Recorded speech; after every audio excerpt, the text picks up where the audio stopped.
Back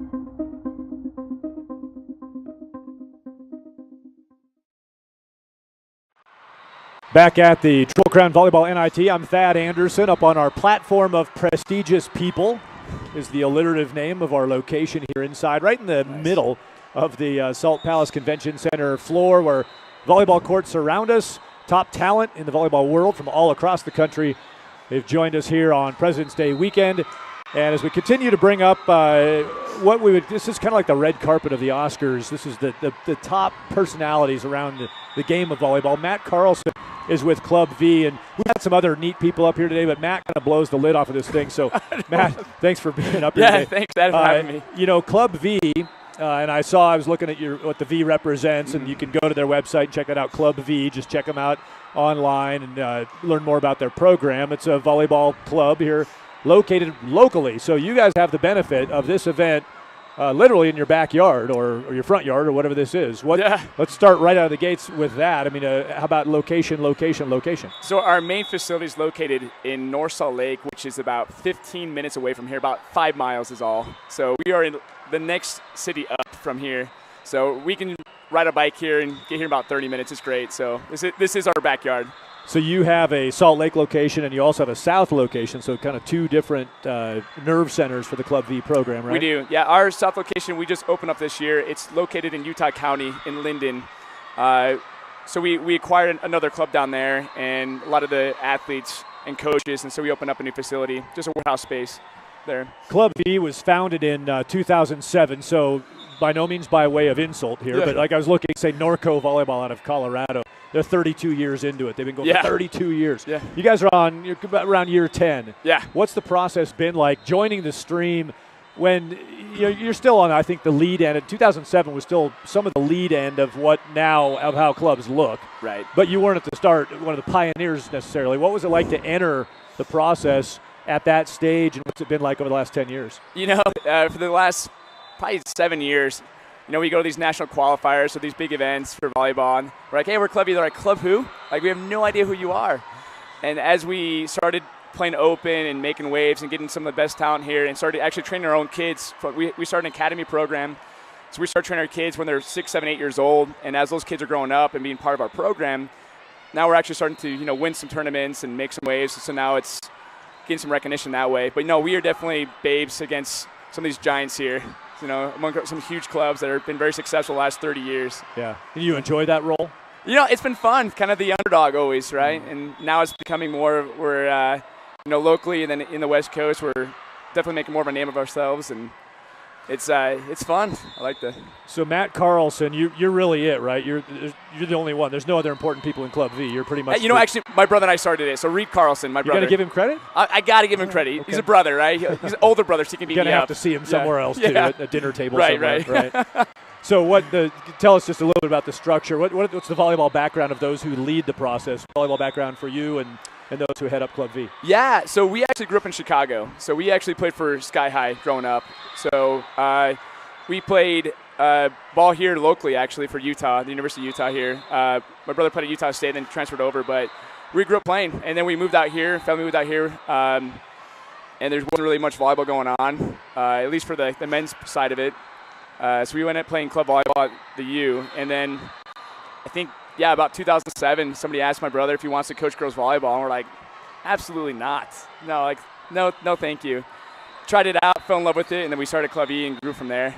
So it's interesting when you say fell in love with it. So I've done play-by-play and I started in football and men's basketball. Kind of worked my way. I was doing public address at Colorado State University back when I was a grad student. I was doing the public address for at that point. Rich Feller was coaching at CSU, and then Tom Hilbert came in, and people would ask me. I started transitioning into doing some play-by-play, television play-by-play for volleyball, and people would ask me, what do you think of that? You like it? It's like, are you kidding me? And so when I fell in love with it too, the speed, the athleticism. There's a point every play, which I do a lot of baseball. Yeah. There's not a point every play in baseball. There's not a point some entire games almost. Right. What you said you fell in love with it. What made you fall in love with coaching the girls' game? It is the most challenging sport to coach. Then you throw the aspect of coaching young females and all the things, challenges they deal with on a daily basis. It just was really fun and unique in the sense that it's not cookie cutter. It's not just inputs and outputs. You have so many different variables that to deal with, and so it really takes the most brilliant minds to be able to coach this game with these type of kids, especially nowadays. And so that challenge and then seeing that growth out of these kids is just what made us just fall in love with it, and really having a really impact in their lives, not only in volleyball, but in their personal lives as well. We get letters now. We have kids that graduated 2009. They're now coaching for us, now have families, now have successful careers. And seeing that aspect of their lives is just really rewarding. And so I think all those combined, it makes it just awesome. Love it. You talked about the challenge of coaching this particular sport. It is unbelievable, the strategic and the tactical elements that go on, the in-game adjustments that go on, but then the fundamental training and the sort of the never-ending opportunity to always – you could be in the gym 24/7 and still not have worked on everything that you might need to have at some point in a match. I mean, do you sleep? not much, yeah. No, not at all. No need for that? Yeah. If you want to be successful in this game, you kind of have to burn the midnight oil. Yeah. Club V is based in the Salt Lake City area, and this Triple Crown Volleyball NIT is played here at the Salt Palace Convention Center. You have a deep connection to the event. Your club has become sort of woven into this. Yeah. And so this doesn't just start for you on day one of matches. You're doing a little work ahead of time. Tell us more about your sort of partnership with the event. Yeah, so Sean approached us about 4 years ago when the event first started. And we have what we call our Club V Works program. We want our kids to be working and paying for their own fees, not the parents. So we provide a lot of work opportunities. Anyway, Sean, wait. They want their kids to be working and pay for some of it, and not necessarily just the parents. Okay, sorry, I want to emphasize that. Plug, right? Yeah, right. People are. Whoa, right. What's their website? Yeah. Go ahead. Sorry. No, because same theory as like when you're in college is if your parents pay for it, yeah, you'll work hard, but if you pay for it, you're going to be a lot more committed to attending classes and doing better. So we started a Club V Works program where our kids get work opportunities to go out there, and we started different businesses for the kids as well. And so Sean approached us asking us, like, hey, would you guys want to help set up courts? And we go, yeah, let's do it. And so the day before, we have about 30, 40 kids that come in and help set up all the courts here. They miss school, so it's kind of an easy sell for the kids, right? Excused absence. Right. Nice. And when you say set up courts, we come into the convention center here, and it's a naked concrete floor, right? It's a bare concrete floor, and we have stacks of not real big squares of court surface, right? No, sir, not at all. So this is work. Oh, it's grueling. Yeah, parents come in, they don't really understand how difficult it is to set up a court. I mean, it takes hours. And, each of those is a 4x4 tile that's put together. And you have to set up one by one, court per court, and then set the nets and then put the tape down. It's pretty grueling. It's like the most boring puzzles in the world, right? Yeah. I mean, they all fit together eventually, but right. You're going to get there. But it's just a lot of puzzle pieces put together. And it all looks the same. I know that's greatly appreciated, the work that you've done with the event, and I think it's great that you get your players involved in ways that they can put their own sweat equity into their process. So that's fantastic. It's cool to see that right after this tournament too. Like after these kids play for 3 days, we call the Club V work ethic. Is they're playing 3 hard straight days of matches, and then they stay down and take down all the courts after. These kids are like sleepy walking, trying to pull up the courts type thing. It's awesome. Yeah, it's a big weekend. Yeah. Did you notice that I was not here yesterday helping? Yeah, I did notice, yeah. Okay, all right, thanks. Didn't want to make you have to say that yourself. I knew you were thinking it, though. I was wondering where you're at, yeah. You also have your own facility that the event in its growth, the Triple Crown Volleyball event in its growth, needed some more space, and you got involved in that as well. Yeah, we did. We actually got a new investor this year. His daughter plays in our club, and just a fantastic mentor. And so he helped us facilitate our growth and help us open up a new facility called the Utah Athletic Center. It's dedicated to female athletes. That's what it's for. And so everybody comes in there. It's mainly for young females. And so we have different programs that cater towards them. And so I know it has some overflow right now using our facility at the Utah Athletic Center. It's great, though. We spent about 4 to 5 years looking at different clubs and flying out, meeting with or actually just attending different facilities, to Northern Lights, to Sports Performance, and looking at and talking to people there, what they like, what they didn't like, to even TAB, just a lot of these top clubs with the top facilities. It's a great philosophy, too. I don't have to be the first. I just wouldn't mind being the best. So go learn from those who've already had the growing pains and bring it back. You're here in Salt Lake with your program, and so I know you hate to single out players within your program. it's a big process, and everybody has some value in there. However, you do have a couple of your players who are going to become arch enemies starting next year at the volleyball programs at Utah and at BYU. Danny Barton signed to Utah out of your program. Congratulations to Danny and to your whole club on that. Thank you. And Sarah Hampson to BYU.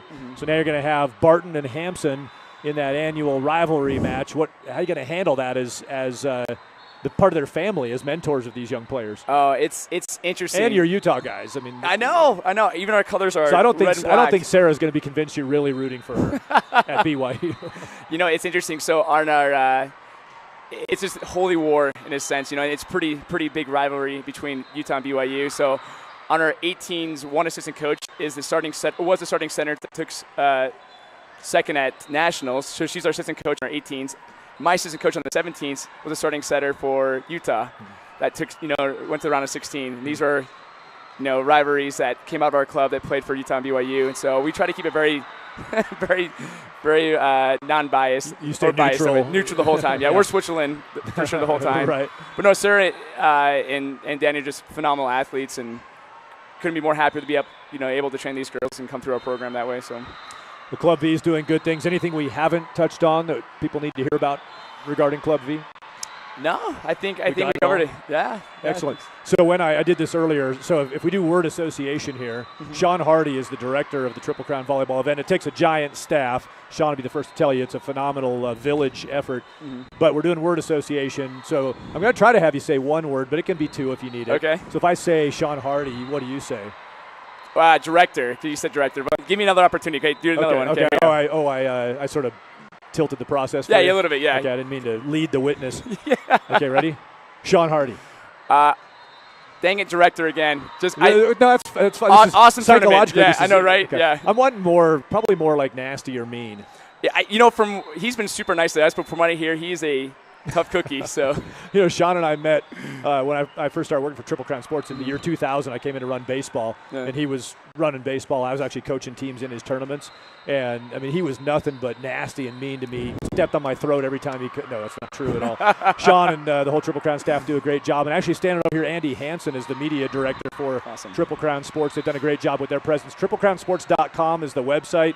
And then you can go there on Monday morning to see those championship matches, the 14s, 16s, and 18s on Monday on ESPN3. But you can find your way to the links through the Triple Crown website at TripleCrownSports.com.